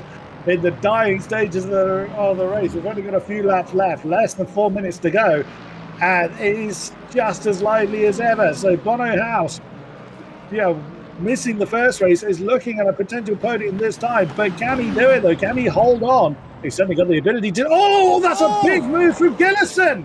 Oh, a little bit desperate going into the hairpin. I mean, nothing went to nothing gained, I guess. But he doesn't want to. Grigoletto. Oh, that's Grigoletto and Hoyer, with the German hanging on desperately to 6th place. Yeah, Hoyer defending very, very well. They're making Grigoletto go the long way round, but that little dive from Gillison really cost Simic a chance at Bono House there. So you can't fault him for doing it, because Gillison's got to worry about his own race and his own chances at 4th position. Is a little wide from Hoyer as he gets momentarily distracted by Marin Bessier, holding on to that 4th place. Just enough room for all of them, but again, another chance for Grigoletto then as they go down the long run near Ullman Straight, then through Le Mans chicane, round the outside. Hooburn, is there going to be space for them both to go single file? Just about there, and Grigoletto's running out of time to make this move, and if he can get past Hoyer, that would put him in the championship lead ahead of Dario Mulo. So crucial that he gets through. If there's even the slightest opportunity, and there will be one, into sunset. Yeah, Michi Hoyer's not one of the. You can flash your lights all you like. Michi Hoyer's not interested. He does not want. Oh! Big slide from the BMW. It was remarked earlier that he was sliding, and that has cost him that position. Grigoletto, I mean, 1.5 second deficit. It was going to be so difficult for the German to keep that behind. But either way, that big slide has just cost him at a crucial moment with less than 2 laps to go. Yeah, what a comeback this has been. Grigoletto lost 15 seconds in that, and he's only about 11 behind that podium position as well. He could easily have been 3rd, maybe even challenging Erchan right now, even with the better strategy for the Cadillacs. So you've got to feel for him on the one hand, but what a fight back we've seen as a consequence. And we're continuing to see Gillison, Simic and House fight over 3rd, but it looks like Gillison increasingly has got Simic himself, as Bono House is increasing his stranglehold on what could be his 1st ever podium in VMS. And in only his 2nd ever appearance, Bono House is certainly making a big statement with this drive. I feel a bit for Isaac Gillison. He'd been in 3rd. So well inside the top 5. I think he got held up by GT3 traffic as well, down the Ullman Straight. Good, well done, yeah. And just in the blink of an eye, that is undone for him. And look at the gaps now. It's just not got the pace or the time left to close that gap down. So even though 5th is still a very respectable finish, that will feel a bit bitter, I suspect, to Isaac Gillison. Yeah, certainly. But there's still a long way to go in this season then. And Isaac Gillison, as I said, he is one of Ferrari eSports' finest. I think he will take a lot of heart from this one. But look at Leiden desperately trying to take a position away from Remy Delorme. These two squabbling away to try and catch our championship leader. But Bessier is, quite a way ahead of them. Has Leon Berndt passed both of them? We completely missed that. Berndt has outfoxed both of them in the Porsche. And these two have just been holding each other up. So, yeah, it's been all sorts of drama for Delorme and Leiden, and as a result, they're now fighting over 6th position instead of 5th. There's so many battles going on, it's impossible to keep track of them all. The timer has elapsed, so checkered flag will be ready for Sven Gilhead when he comes around once more. Wherever he may be, there he is. Where is he on track? He's midway through. He's coming up to Cunningham. Yep. So he's still got a few kilometers left to travel, but 10 seconds to the good over fellow Cadillac Armada Erchan. Brilliant stuff. Oh, the last points playing position, Jimmy Menard, Fendir Christian Benani. Oh, that's too deep for Leiden. That's going to cost him a tiny bit of momentum. As that's Kobe Chan, isn't it? There's a slotting right in between them. Yeah. Oh, that's going to be a slightly uncomfortable place. Oh, he dived on the inside of Delorme.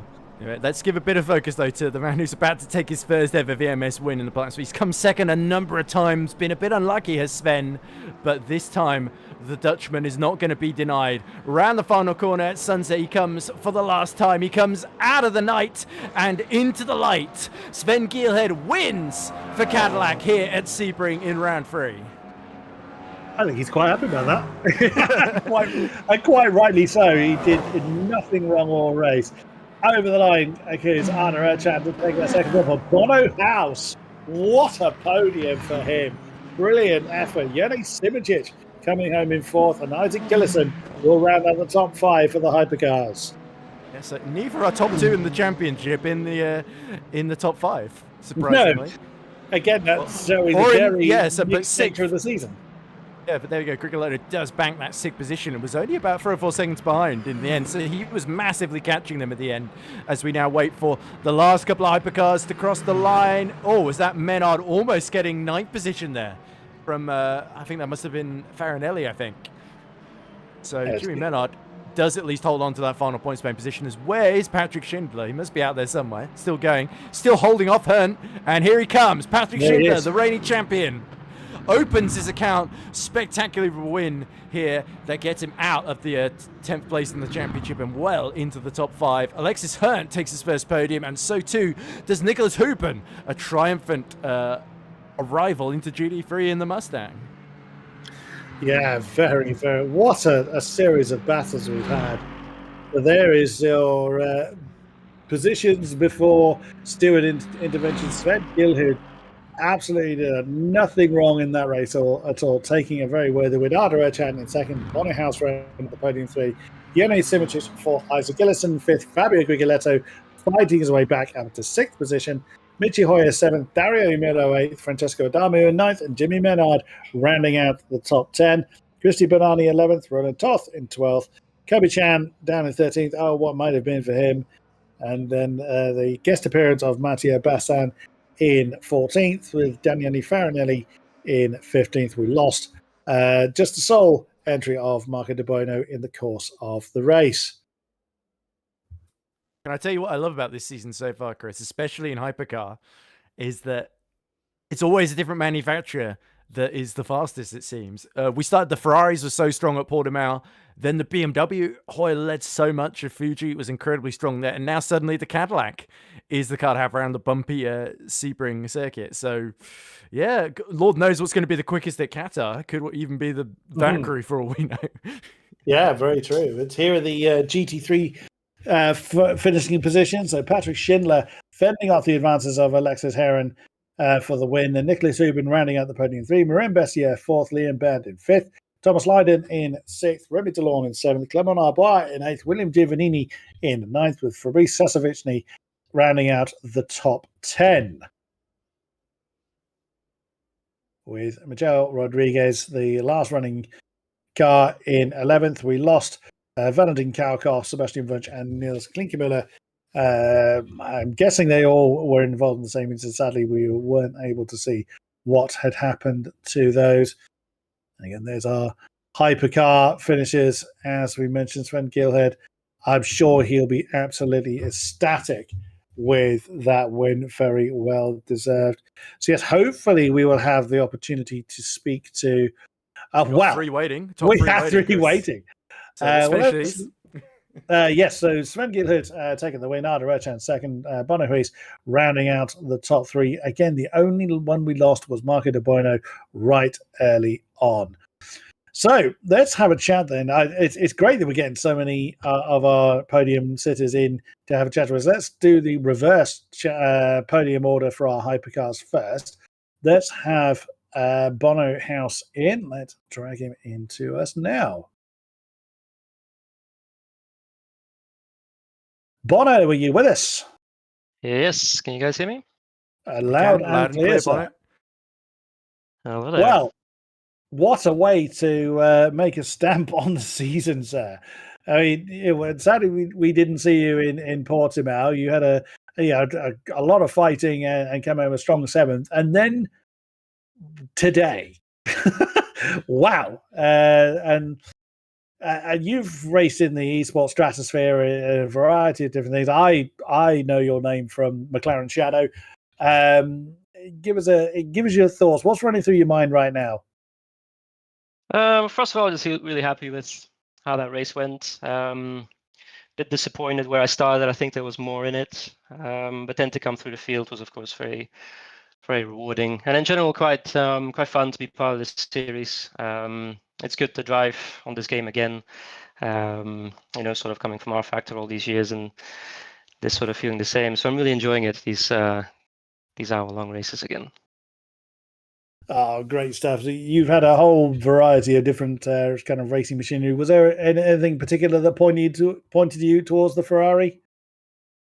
Well, it was mainly just the pace it had in the preseason, and then we got a big BOP update after round one, so it's not been the car to be in really. But I enjoy driving it as well. I like the feeling of it more than any other car. So yeah, it's been fun and really rewarding. This week I put in a lot of work, so to make a big improvement compared to the last race in Fuji where I was just slow. To now be the top Ferrari is a really good feeling. Brilliant. So we very much look forward to seeing your progress through the season. Any questions from you, Ed? Oh, plenty, but I'll just try and filter it down to a few. It's always great to see you, Bono, because I remember some of the very first R Factor 2 commentary I did, which was, I think, Formula E Road to Vegas, which you ended up winning, of course. So it's always good to see you, Bono. Makes me very nostalgic for 10 years ago, which is sad, I guess, in a way. But anyway, I was just wanted to ask about the battle between you, Simoncic, and Gillison. It looked like you and Yene got past Isaac. We didn't quite see what happened. Could you describe it to us in lieu of a replay? Yeah, so the start was pretty much compromised. I lost the position to Yoni, and then I could see behind him that it was really difficult to pass him because the BMW was just so quick on the straight. So I just saved a lot of fuel on my tires. And then once I came out the box and I was in front of Yoni and then behind Gillison, I saw that I had more than both of them. So then it happened in traffic where Gillison got caught up in a little incident with two GT3s trying to overtake each other onto the back straight, and that allowed me to go through. So and just about keep Yoni behind me. So it was fun. It was really rewarding to get it in the end and to make the strategy work. So yeah, really enjoyed that. Well, thanks for filling us in, Bono.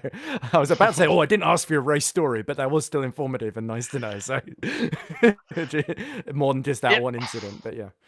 So anyway, thanks for talking to us, and well done on your first podium. I'm sure there's plenty more to follow. Yep. Thanks a lot, guys. See you at the next one. Yes, we look forward to it. Thank you very much, Bono House. Yeah, right. Let's have a chat with our second place hypercar, which will be Arda Ertan. Arda, are you with us? Hello. Right. So Ed mentioned earlier on that we've seen different manufacturers doing well in all three of the different tracks thus far, and you've managed to wrestle the Cadillac into second position. How are you feeling right now? I'm guessing you're pretty happy about that. Yeah, I'm feeling really good about this race. Like I've been feeling under the weather all day, so this race is it's a nice upside to my day. I feel like we really made this car work with Sven. Got a nice 1-2. Made some mistakes in quali, and turn one, lap one kind of caught me out with cold tires, but I guess we had the pace to make it up. Also, Fabio, I think, had an issue. So everything worked out for me to get a P2 in the end. I'm happy about this result. Is this going to be a regular podium visit season for you, Arda, or kind of is there some rounds you're possibly not looking forward to as much? Well, I guess we're gonna see how the new balance of performance we got recently is gonna play out in the next round. So, but I'm not aiming for anything short than podiums, I guess. Shooting for the stars. Don't blame you at all. So it's great to see you. Really, the hard work paying off for you, Arda. It's good to have you with us. Any questions, Ed? A couple. As I say, always trying to filter it down to the most relevant ones. Arda, well done, because obviously your very first season you won here in GD3. Last season in Platinum Split, let's not talk about it because it didn't end too well, but it was still a strong performance, and this more than makes up for it because it was a really, really strong performance throughout. I think even if Grigolotto hadn't had that issue that lost it, where the wheel I think died and it lost him about 15 seconds. I think you still were on the better strategy, pitting at the same time as Sven. So again, great teamwork from your unofficial teammate, I guess, in the Cadillacs. So does this? Do you think what's next? Because you always seem to be so quick at Sebring. What is it about it that really plays to your strengths? Well, I don't know really, but Sebring's always been one of my favorite tracks. I really enjoy driving here. I think I know this track pretty well. So yeah, I've been doing pretty well, except that one time last season. Yeah. It wasn't your fault. You're under a lot of pressure from James Baldwin. So Yeah, it's never my fault. anyway, like I said, P2 now, which is better than you were going to finish last season if you hadn't crashed. So it's all Yeah, I good. suppose. These things have a habit of working out in the end, especially when you perform so well. So that's your second podium, because I think you also got the podium at Fuji last season as well, Yep, if memory that's serves. correct. See, there we go. Yeah. So your best result, but not your first podium. Just like to get the stat right. Anyway, thank you very much for talking to us, Arda. It's always a pleasure to see you at work, and yeah, best of luck for the rest of the season. Thank you. Absolutely. Have a good Thank you. evening. Thank you very much, Arda Erchan. And let's have a chat then with our hypercar winner. Let's grab him over. Sven Gilhead. Sven, are you with us? Hello, hello. Oh my goodness me! What can be said about that? It was, from our perspective, it was absolutely flawless. You just did exactly what you needed to do to build that lead slowly and surely, lap by lap by lap. For a lot of the race, we just didn't see you. You had checked out into the American sunset. Talk us through it from your side. Was it that simple, or was there a little bit more, going on behind under the surface? Yeah, honestly, it did feel quite flawless. I can't lie, because the car felt really amazing. I don't think I did a single mistake in the first half of the race. Yes, the strategy was on point as well. Like a lot of guys, they pitted in middle of the race to switch tires. But yeah, I think the tire pace drop off was so little that it wasn't really worth it in the end. So yeah, the strategy was amazing, and yeah, this win has been a long time coming, man. I think last season I had like 5 podiums in a row or something. So yeah, really happy. So, that really brings you very much into, within just a few points of that top spot. Surely then the championship is in your sights, or again, is it too early to be thinking about that? Well, sorry, can you repeat your question? So, obviously, with this win and with Dario and Fabio having a bit of a more of a struggling race, this points wise, you're going to be right up in there. There's going to be 1 or 2 points separating the three of you. Are you thinking about this championship is mine, or is it a bit too early to think that? Yeah, it's definitely a bit early to tell. Like for example, at Fuji, like the caddy was not the quickest. We had the BMW there that was really fast, and of course, mega strategy by Dario to win. But yeah, the pace can vary a bit from track to track, I guess. So it depends a lot on the BOP. But yeah, me and Arda, we work together on the setups, and I think we're figuring out the car more and more. So yeah, let's hope it goes well. So is Qatar going to play to the car's strengths, do you think? I've actually never tried the car there, so A question actually, to I the did. unknown. That's a lie. He's a liar. He fooled you, Chris. Yeah, that's not difficult. That's not a difficult thing to do, Sven. Any questions, Ed? No, more of a statement. We'll see if we can turn it into a question. But obviously, Sen, 2 weeks ago at Fuji, you got your first podium of the season, and then unfortunately, because of the collision with Whitehead and Delorme in the GT3 class, it got taken away from you. Does that make this win feel a bit sweeter? Yeah, it definitely makes it feel sweeter, and well, especially because I've had so many podiums already. It feels like it's a long time coming. So yeah, it definitely plays a part. Well, you've been one of the dark horses since you've joined Sven, always threatening to get that win. It's finally yours, and what a sublime drive. I don't think anybody will take that one away from you. So best of luck for Qatar and the rest of the season. And thank you, Amit. Sorry, I don't think anybody heard that on the stream. So thank you very much for talking to us, Sven, and good night. Yeah, Well thanks a done. lot, mate. Good night. Thank you very Sorry, much. I got Sven, completely yeah. thrown off there. I'm sorry. Yeah, yeah. One more to go. One more to go. One more to go. Right, waiting. And hopefully waiting no in the trips wings. to mental asylums needed. Let's have a chat with our GT3 Victor, Patrick Schindler. Patrick, are you with us? Hi. Now, Patrick, I am going to make this. I've made this comment every single race thus far. I am not sold by your livery, but I am absolutely sold by your driving performance tonight. Absolutely top spot. You've got to be ecstatic with that. Yeah, thank you. Yeah, the livery is colorful. I love that it's the smiling faces on the door that get me every single time. I love that bit, but yeah, your livery is certainly very busy. But yeah, talk us through it. So yeah, the Lexus really came good for you tonight. Yeah, actually, I struggled, especially in Portimao, with the Lexus. But yeah, car today was really good. I had a slight contact in turn one, so the rear was yellow. Yeah, that was not optimal, but yeah, I think I had a really good setup today. I could manage the gap to Alex and Marin, and yeah, I mean, I saw that I can drive one lap longer, so it was just to be as tight as possible behind him before the pit stop, and then after that it was just managing the gap. Yeah, so yeah, I'm really happy.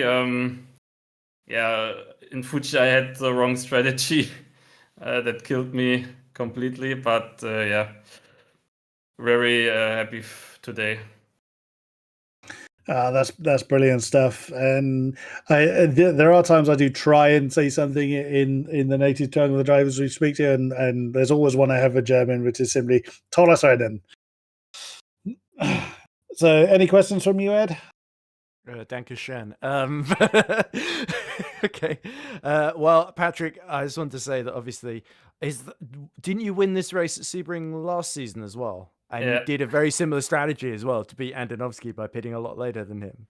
So it seems that's your strategy, isn't it? And that's why you're the reigning champion, because you're always able to eke the fuel out when you need to, even in the Lexus, which obviously, as you say, new car, you've had to learn it, and there's been all the BOP stuff going on left and right this season as well, as is the case with LMU.